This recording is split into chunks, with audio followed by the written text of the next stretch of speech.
공장 건물 한 개가 가로 길이가 약 180m, 높이가 101m, 세로 길이가 750m로 만들어지는 것이 반도체 공장입니다. 소위 아파트 20층 높이로 750m를 끊기지 않고 만들어지는 것이 반도체 공장이라는 거죠.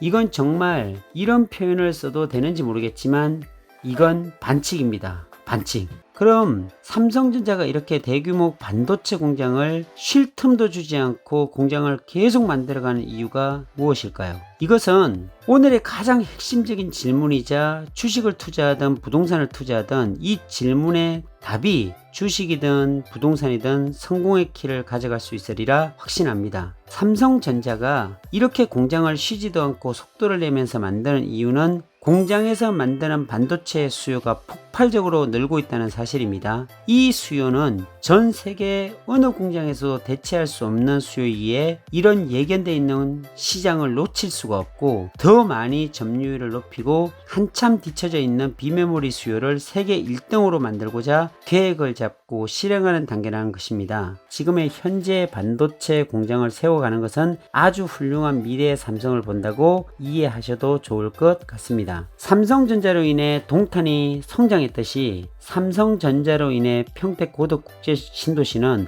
엄청나게 성장할 것입니다. 아마도 동탄에 사시는 분들은 이해하시리라 생각이 들고요. 사실 2년 전만 해도 평택의 집값은 34평 기준 3억이 넘어가는 아파트가 한두 개 정도밖에 없었는데 지금은 고덕국제 신도시 1단계 아파트가 9억에서 10억 선이 되어 버렸습니다. 부동산의 가격은 수요와 공급의 밸런스로 결정이 됩니다. 삼성전자가 있어서 충분한 자족 기능을 할 수가 있고 그 외에 이제 협력업체까지 들어와서 협력업체 직원들과 가족들까지 평택에 정착한다고 한다면 평택의 부동산 공급은 부족할 수밖에 없다는 결론이 나옵니다. 그래서 부동산 시장으로 본다면 평택은 다른 지역보다는 나쁘지는 않다라고 예상을 할 수가 있습니다. 앞으로 안녕하세요, 오픈마인드입니다. 오늘은 평택 고덕국제 신도시 그리고 평택의 랜드마크 삼성반도체 현재 진행에 대한 이야기를 나눠볼까 합니다. 특별히 저번 시간에 올려드린 GTX의 진행 상황과 GTX가 불러올 평택의 엄청난 영향이 어떻게 파생될까 하는 예상도 해보겠습니다. 불과 몇 년 전까지만 해도 미분양의 무덤이라고 불렸던 평택이 어느덧 9억이 넘는 아파트가 생기고 많은 사람들의 투자처로 기대를 받고 있는 상황이 신기하기도 합니다. 이 중심에는 단연 고덕국제 신도시가 자리 잡고 있다고 할 수 있죠. 그래서 오늘은 여러가지 호재로 둘러싸인 평택에 GTX가 들어온다면 평택과 그리고 세계에서 가장 큰 반도체 산업단지인 삼성전자 캠퍼스를 품고 있는 고덕국제 신도시는 어떤 영향을 받게 될지에 대한 주제로 이야기를 나눠보도록 하겠습니다. 최근 국토교통부가 광역철도 지정 기준을 변경하면서 광역 급행철도 GTX 노선이 평택 지제역까지 연장될 수 있다는 가능성이 생겼습니다. 좋은 일이죠. 이번 개선안에서 정부는 수도권 광역철도의 기준이 되는 대도시권 중심부를 서울 기준으로만 보면 기존 서울시청과 강남역에서 청량리역, 서울역, 삼성역을 추가했습니다. 거리 또한 반경도 기존 40km 이내에서 50km 이내 또는 시 종점에서 중심부 인접 역사 통행시간 60분 이내로 변경을 했습니다. 그 전에 기준에 따르면 평택 지제역은 강남역에서 60km 이상 떨어져 있었기 때문에 법적으로도 노선 연장이 어려운 상황이었거든요. 그런데 이번 광역철도 지정 기준이 변경됨에 따라서 평택 지제역이 GTX A 노선과 GTX C 노선 지정 요건을 충족하게 된 겁니다. 바로 삼성역에서 통행시간 60분 이내 기준에 맞춰진 것이죠. 이 소식에 평택시는 우선 GTX C 노선의 평택 연장을 위해서 관계기관과 적극적으로 협의하고 있는 것으로 기대가 됩니다. GTX A 노선은 2024년 수서에서 동탄 구간을 우선 개통을 앞두고 있습니다. 해당 구간은 율현 터널로 연결되어 있는데 50km가 넘는 긴 터널 내부에는 차량 점검 시설을 만들 수 있는 공간이 없습니다. 터널 종점이 바로 평택 지제역으로 점검 공간을 확보하려면 연장 운행이 필수적이죠. 평택 지제역에 차량 기지를 건설한다면 SRT 좌석 문제 부족도 해소될 수가 있습니다. SR은 지난해 11월 철도 차량 구입을 위한 예비 타당성 조성까지 마쳤음에도 추가 차량을 감당할 수 있는 차량 기지가 없어서 차량을 도입하지 못하고 있습니다. SRT는 현재 수서에서 동탄, 평택 지제역을 전용역으로 두고 있는데 차량 기지 건설할 만한 확장성을 가지고 있는 곳은 평택 지제역 부근이 유일합니다. 평택 지제역 앞에 오면 광활한 절대농지가 있어서 그곳만 활용해도 차량 기지 문제는 평택 지제역에서 해결할 수 있기에 더욱 GTX 노선에 대한 기대가 클 수밖에 없습니다. 평택 지제역에 차량 기지를 두게 될 경우에 GTX A와 SRT 뿐만이 아니라 2027년 덕정 수원 개통이 계획되어 있는 GTX C 노선 차량 역시 연장 운행을 통해 해당 차량 기지에서도 관리할 수 있게 됩니다. 승객 안전을 보장하는 동시에 철도의 효율적 운행이 가능해지는 것입니다. 그곳이 바로 평택 지제역입니다. 작년 초에는 경기도와 화성, 오산, 평택시가 GTX C 노선 연장을 위해 손을 맞잡고 이재명 경기도지사와 화성시장, 평택시장, 오산시장께서 GTX C 노선 화성, 오산, 평택 연장을 위한 상생 협력 업무 협약을 체결했습니다. 그리고 몇 달 뒤 정장선 평택시장과 오산시장, 화성시장은 국토부 장관과 조창 간담회를 가지기도 했죠. 또한 연말에는 경기남부 광역교통 수요 대응을 위한 GTX-C 평택 연장 토론회를 개최하여 전문가들과 함께 병점까지 예정된 GTX-C 노선을 평택 지제역까지 연장하기 위한 이론적 타당성을 검토하기도 했습니다. 이렇듯 우리가 알게 모르게 시에서는 꾸준히 GTX-C 노선 연장을 계속 추진하고 있습니다. 올해 6월에는 현대건설의 C노선 우선 협상 대상자로 선정되어서 본 협상을 시작을 했고 본 협상이 마무리되면 내년 초 실시 협약을 체결하고 착공하게 됩니다. 시에 따르면 평택 연장을 위한 협약은 실시 협약 이후인 내년 초에 시작할 가능성이 크다고 합니다. 이렇듯 꾸준한 노력과 이제는 연장의 법적 근거까지 갖춰지면서 GTX C 노선의 연장은 그 가능성이 더욱 높아졌다고 할 수 있겠죠. 이처럼 평택이 수도권의 변방에 위치해 있다가 이제 철도의 개통으로 30분 안에 서울에 도착할 수 있는 교통의 접근이 가능해지리라 예상이 됩니다. 잘 들어보세요. 현재 평택 지제역에서 SRT가 강남 수서까지 20분이면 도착합니다. 서울과의 거리가 20분 안에 돌파되고 있는 현실인데 현재 평택 지제역은 1호선이 연결되어 있고 SRT가 강남 수서로 연결되어 있습니다. 그리고 2024년 수원발 KTX가 직결 사업으로 서정리역에서 평택 지제역까지 4.7km를 직결하는 사업이 2024년 완공으로 잡혀 있습니다.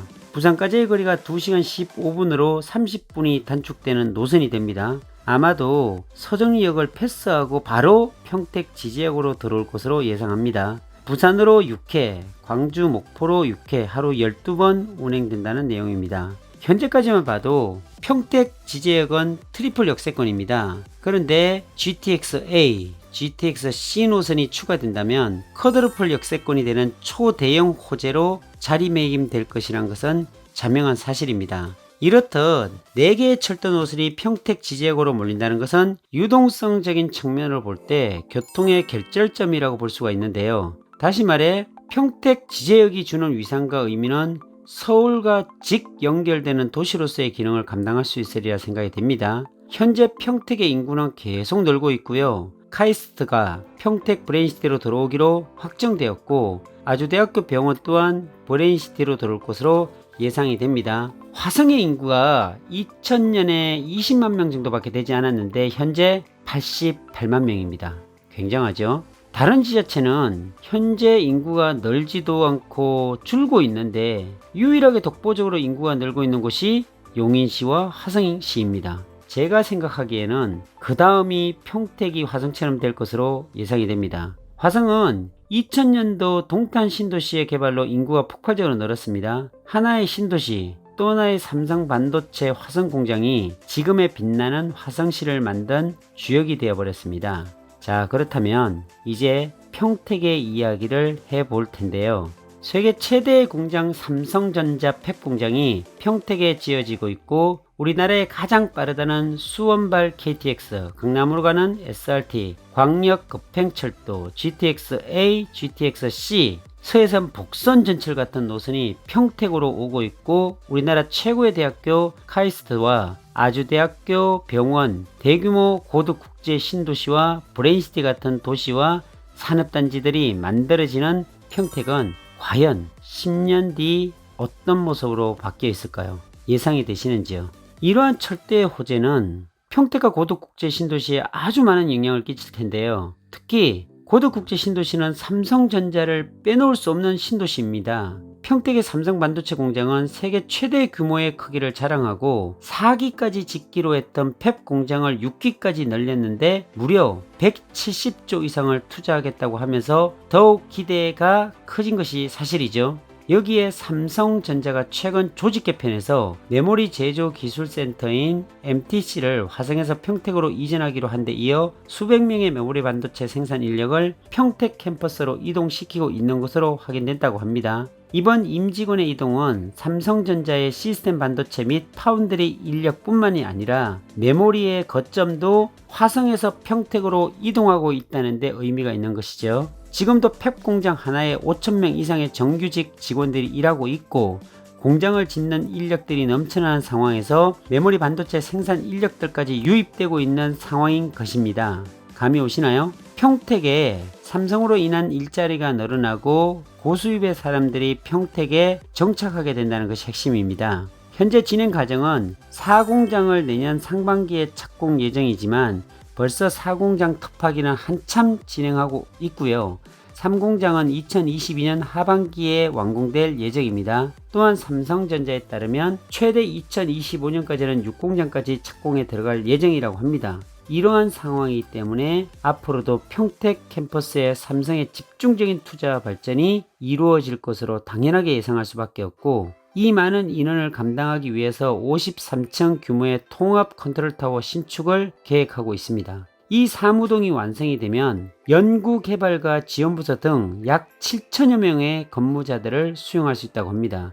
말 그대로 삼성의 랜드마크를 평택에 건설하겠다는 야심찬 계획이라고도 이해할 수가 있습니다. 53층의 통합 컨트롤 타워를 만든다는 것은 평택이 삼성전자 공장의 국내 여러 공장 중에 중심이 된다는 뜻으로 해석해도 무리는 아닐 듯합니다. 지금도 화성에서 천안에서 삼성전자 직원들이 평택 고덕으로 전진 배치되고 있다는 소식들이 들려오는 것을 보면 삼성의 중심이 세계의 중심이고 세계의 중심이 바로 평택 고덕으로 압축될 수 있다는 긍정적인 생각을 해봅니다. 현재 삼성전자는 하루 22만 톤의 공업용수를 사용하고 있습니다. 그런데 2025년까지 추가로 25만 톤의 공업용수가 필요로 하니 공급 방안을 마련해 달라고 평택시에 전격 요청을 했습니다. 그렇다면 2025년까지 적어도 3개 이상의 공장이 추가로 가동될 것으로 보이고, 반도체 생산에 꼭 필요한 공업용수를 요청했다라고 볼 수가 있습니다. 평택 삼성전자는 축구장 500개 크기로 120만 평을 확보하고 팹 공장 1개가 축구장 25개 크기로 만들어집니다. 팹 공장 1개가 무려 30조 원을 투입해서 만들어지는 것이 반도체 공장입니다. 제가 삼성전자 바로 앞에 살고 있어서 수시로 팹 공장이 만들어지는 곳에 운동삼아 자주 들립니다. 현재 3기 공장이 한참 지어지고 있고요. 내년 하반기에 준공을 한다고 하네요. 그리고 그 옆에 벌써 4기 공장 특파기를 한참 하고 있습니다. 밤낮 가리지 않고 진행하는 것이 놀라울 따름이죠. 대규모 인력 채용이 되어서 현재 3만 명이 넘는 공장 인력이 매일 존재하고 있는 현실입니다. 그 인력 3만 명은 평택에서 잠을 자고 평택에서 식사를 하고 평택에서 생활을 합니다. 그렇다면 평택 경제는 어떨까요? 당연히 좋아지겠죠. 다세대, 다가구, 도시명 생활주택, 오피스텔이 동인하는 현실을 어떻게 설명을 해야 할까요? 실제 이야기를 들려드릴게요. 고덕신도시가 삼성전자와 경계선에 붙어 있습니다. 초기에 삼성전자 앞에 고덕신도시 택지 개발 승인이 떨어지고 점포용 상가주택 4층이 엄청나게 지어졌습니다. 그때 투룸이 얼마였는지 아세요? 바로 70만원 했고요. 4층 꼭대기 있죠? 주인 세대가 100만원 정도 했습니다. 이게 2년 전 이야기입니다. 그런데요, 지금은 투룸이 120만원 이상, 주인 세대가 150만원을 받는다고 하네요. 이게 평택 고덕국제신도시의 현실입니다. 이것이 삼성전자의 직간접적인 효과입니다. 삼성전자 공장 안에 들어가면서 갈 때마다 느끼는 것이 표현하기 어려울 정도로 규모에 놀라고 크기에 놀랍니다. 삼성전자 팹 공장의 크기를 알려드리겠습니다. 어제도 밤 10시에 운동 나가서 확인했지만 공장 건물 한 개가 가로 길이가 약 180m, 높이가 101m, 세로 길이가 750m로 만들어지는 것이 반도체 공장입니다. 소위 아파트 20층 높이로 750m를 끊기지 않고 만들어지는 것이 반도체 공장이라는 거죠. 이건 정말 이런 표현을 써도 되는지 모르겠지만 이건 반칙입니다. 반칙. 반칙이라는 말로 표현할 수밖에 없는 압도적인 건물이란 거죠. 미국의 전 대통령 트럼프 대통령도 헬기를 타고 삼성 반도체 공장을 보고 깜짝 놀라서 저 건물이 도대체 무슨 공장이냐라고 물어볼 정도였으니까요. 그럼 삼성전자가 이렇게 대규모 반도체 공장을 쉴 틈도 주지 않고 공장을 계속 만들어가는 이유가 무엇일까요? 이것은 오늘의 가장 핵심적인 질문이자 주식을 투자하든 부동산을 투자하든 이 질문의 답이 주식이든 부동산이든 성공의 키를 가져갈 수 있으리라 확신합니다. 삼성전자가 이렇게 공장을 쉬지도 않고 속도를 내면서 만드는 이유는 공장에서 만드는 반도체 수요가 폭발적으로 늘고 있다는 사실입니다. 이 수요는 전 세계 어느 공장에서도 대체할 수 없는 수요이기에 이런 예견되어 있는 시장을 놓칠 수가 없고 더 많이 점유율을 높이고 한참 뒤처져 있는 비메모리 수요를 세계 1등으로 만들고자 계획을 잡고 실행하는 단계라는 것입니다. 사실 삼성 반도체 계획을 보면 무서울 정도입니다. 반도체는 돈이 많은 구글이나 테슬라, MS, IBM, 엔비디아 같은 그런 큰 회사들이 돈으로 만들고 싶어도 기술력의 차이로 만들 수도 없는 것이 바로 반도체입니다. 다른 회사에서 시작하면 벌써 한참이나 앞서가는 초격차가 벌어지는 초단위 산업이기에 돈으로도 해결할 수 없는 것이 반도체 시장입니다. 그리고 기술력입니다. 사실 삼성도 처음 일본의 기업에서 배워서 반도체 공장을 만들었죠. 일본이 삼성을 너무나 가볍게 보다가 삼성이 일본 기업을 따라잡고 앞서가면서 경쟁력에서 밀려 그 화려했던 일본 반도체 기업들이 모두 사라진 걸 보면 초단위 격차가 왜 중요한지를 삼성은 알고 있는 듯 합니다. 곧 투자와 기술 개발을 하지 않으면 도태된다는 사실 속에 삼성의 투자는 미래의 꿈에 투자하는 것이라 생각이 듭니다. 향후 반도체는 자동차, 인공지능, 로봇, 데이터 센터 같은 곳에서 지속적으로 사용이 된다고 합니다. 지금의 30배 이상 사용처가 늘어가게 되어 있습니다. 차세대 4차 산업을 주도할 모든 업종에는 인공지능이 들어가게 되어 있고 인공지능은 곧 기억을 할 수 있는 저장 장치인 메모리 반도체와 생각하고 판단하고 결정하고 실행해야 하는 시스템 반도체로 만들어지기에 이 시장의 주도권 싸움에서 절대 밀리면 곧 퇴출로 이어지기에 삼성전자는 더욱 공격적으로 투자에 임하고 있는 것 같습니다. 현재 반도체가 얼마나 많이 사용되는지 예를 들어 보면 현재 내연기관 자동차에 반도체가 한 300개 정도 들어간다고 합니다. 그런데 향후 10년 안에 자동차의 90% 이상은 전기차로 전환될 것 같습니다. 그 전기차 한 대에 들어가는 반도체는 3,000개 이상이 됩니다. 10배죠. 이제 좀 감이 잡히는가요? 자동차도 그런데 인공지능 AI, 자율주행, IoT, 데이터 서버를 저장해야 하는 웹 기반의 회사들, 데이터 센터 같은 수요가 지속적이고 폭발적인 수요로 순식간에 반도체 칩이 필요하다는 결론이 나오기에 삼성전자는 아주 희망적이고 지금의 현재 반도체 공장을 세워가는 것은 아주 훌륭한 미래의 삼성을 본다고 이해하셔도 좋을 것 같습니다. 삼성전자로 인해 동탄이 성장했듯이 삼성전자로 인해 평택 고덕국제 신도시는 엄청나게 성장할 것입니다. 아마도 동탄에 사시는 분들은 이해하시리라 생각이 들고요. 사실 2년 전만 해도 평택의 집값은 34평 기준 3억이 넘어가는 아파트가 한두 개 정도밖에 없었는데, 지금은 고덕국제 신도시 1단계 아파트가 9억에서 10억 선이 되어 버렸습니다. 향후 삼성 반도체 공장 6기까지 다 만들어지면 고덕국제 신도시는 누가 채우냐고 반문하는 사람들이 있습니다. 정확하게 말씀드리면 삼성전자 정직원 3만 명이 채우고요. 그리고 삼성전자 벤더 협력업체 직원 3만 명이 채우고, 삼성과 전혀 관계없는 지극히 정상적인 신도시에서 살고 싶은 10만 명이 고덕신도시를 채우고도 모자랄 것 같습니다. 이런 계획들을 봤을 때 평택의 성장은 충분히 기대해도 좋다고 말씀드릴 수가 있습니다. 삼성전자를 품은 고덕국제 신도시는 그냥 베드타운이 아니라 자족 기능을 갖춘 신도시죠. 일자리를 제외하고서도 모든 생활이 바로 고덕 신도시 안에서 해결이 가능합니다. 인프라가 집중되어 있는 것이죠.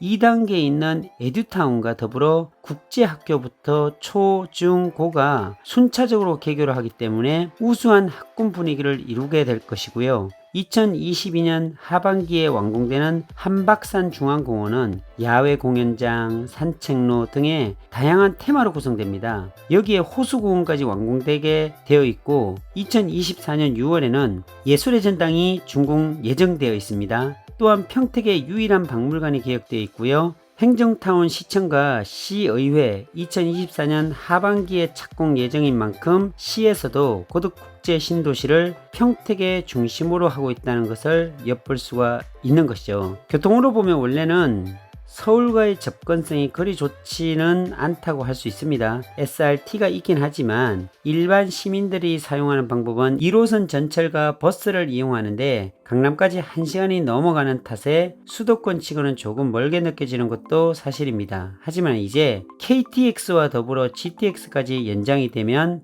달라지겠죠. 고덕 신도시는 아직 시작 단계에 불과한 신도시임에도 불구하고 벌써 아파트와 다른 부동산들의 가격이 지속적으로 상승세를 보이고 있습니다. 여기에 도시가 점점 더 건설되면서 환경이 더욱 좋게 갖춰진다면 누구나 살고 싶은 도시가 되는 것은 시간 문제겠죠. 부동산의 가격은 수요와 공급의 밸런스로 결정이 됩니다. 삼성전자가 있어서 충분한 자족 기능을 할 수가 있고, 그 외에 이제 협력업체까지 들어와서 협력업체 직원들과 가족들까지 평택에 정착한다고 한다면 평택의 부동산 공급은 부족할 수밖에 없다는 결론이 나옵니다. 그래서 부동산 시장으로 본다면 평택은 다른 지역보다는 나쁘지는 않다라고 예상을 할 수가 있습니다. 앞으로 더 많은 인프라와 호재들이 갖춰진다면 평택이 고덕국제 신도시가 어떤 모습으로 변할지 궁금하지 않으신가요? 기회는 자주 오지 않습니다. 부동산으로 성공하는